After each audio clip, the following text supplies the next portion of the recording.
today. Fun for some. This has kind of been a pet peeve of mine for a while now. Social Security, how does it work? And is there any money in there? Welcome to episode 2 of Above My Pay Grade. So let's jump into some of the data. So you guys have probably heard Social Security is running out of money. A lot of politicians will talk about this, and there's no follow-up question as to how they're going to fix this problem.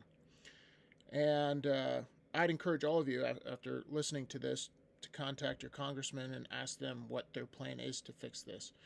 Because it is a problem, and it is a train barreling down the tracks, and it doesn't seem like a lot of politicians have the intestinal fortitude to actually look at the problem. All right, so this is an article out of CNBC. Title of the article, Social Security trust funds now projected to run out of money sooner than expected due to COVID. COVID caused a lot of people to retire and lowered the workforce, which means lowers Social Security tax. And this applies to everybody. Social Security applies to you if you're a taxpayer, if you're working right now, and if you're a beneficiary, because as you pay into a system that doesn't look like it's going to benefit you at all, it starts to look more and more like a Ponzi scheme, and the math isn't adding up. So I'd love to know some politicians' answers to this. So let's scroll down here. I found this important. Social Security and Medicare, two of the nation's preeminent, and we'll talk about a little bit later how much the federal government actually spends on these two programs. Two of the nation's preeminent safety net programs have deteriorated over the past year. COVID hastened retirements and caused a contraction in the size of the U.S. workforce, or labor force, like I said. Further down the article, but the future of that model is now in the middle, model being Social Security and how they pay their beneficiaries, in the middle of a slow-moving crisis. Within the past 2 years, the program has started to draw down its assets in order to pay retirees all benefits promised, meaning if they had a surplus, it was supposed to be a trust fund, not a direct payment from workers to retirees. In other words, article goes on, in other words, Social Security costs in the form of monthly payments to retirees now exceeds the income it takes in from U.S. workers. Further deficit for the federal government. Projected to soon consistently operate in the red. The program reserves fund will be depleted by 2033. With zero fix in sight. I have not heard anything from any politician about how they're going to fix this. And this will have drastic consequences for Social Security beneficiaries. If Congress does not act by the time Social Security law would cut benefit checks for retirees by 20% across the board. For demographics that have planned on those payments and usually has a few other avenues of income, a 20% reduction could prove disastrous and threaten to throw many Americans into poverty. Keeping in mind, Social Security isn't just for elderly, although most beneficiaries are elderly, it's also for disabled.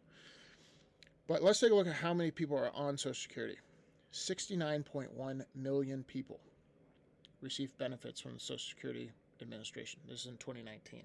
That number has gone up drastically since the pandemic.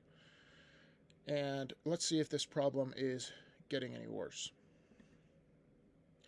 So this is an article from the Washington Post talking about, we all know the baby boomer generation. They're retiring in droves. And this article says 10,000 a day. So obviously putting further stress on the system that's already failing. It says in the article, there were 76 million people born between the years 1946 and 1964, the traditional window for the baby boomer generation. This means that they will retire over a 19-year period. Simple math shows that 76 divided by 19 is 4 million. That's 11,000 per day. And the problem gets worse. While a certain percentage will die before they reach retirement age, analysts say that immigrants will actually boost the number of potential baby boomer retirees to nearly 80 million. And if you haven't heard anything about birth rates in the United States, they're going down very fast. And you need taxpayers to pay into Social Security, aka workers. So if the birth rate's going down, the retirement number of retirees is going up. Obviously, the problem would get worse, and that 2033 date could actually be expedited. So, a lot of people don't understand how much we spend on Social Security. But so, for context, 50%, and this is of the income tax that we take in, on top of the fact that we run a deficit every year, 50%, over 50%, 51% goes to Social Security, Medicare, Medicaid, and other health benefits. If you look on the right there, it says income security, welfare, things of that nature, national defense. But a huge chunk of our federal spending goes to Social Security. So I'm thinking there's really only two ways to fix this: cut benefits, run a deficit to spend or to pay for Social Security, which causes everyone's favorite, inflation, because those dollars aren't coming from productivity, they're coming out of thin air. The government's just printing them. So you're not taking productivity dollars from the workers, you're just printing it and giving it to the beneficiaries. Or, so that's option number two. Option number three is increase Social Security taxes on the workers. And that's a fine line, because if this Ponzi scheme continues and they need to keep raising taxes, at a certain point, the cost benefit of actually going to work, because all you're doing is paying for Social Security. Most workers in America are paying a pretty large chunk of their check to the federal government for Social Security as it is. So I think a good question to ask and to ponder, and you guys can type this out in the comments below, we can discuss: is it the federal government's job to ensure retirement or payments in retirement? Or is it the individual and the community's job? I understand that there are some people disabled, or some people that cannot work, and is that where the community should step in? The county, local church, family, or is that where the government should step in?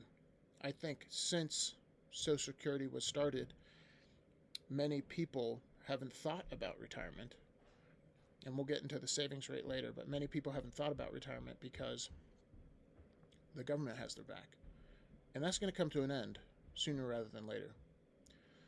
So thanks for watching, guys. If you would like and subscribe, and I'll see you down in the comments. Thanks.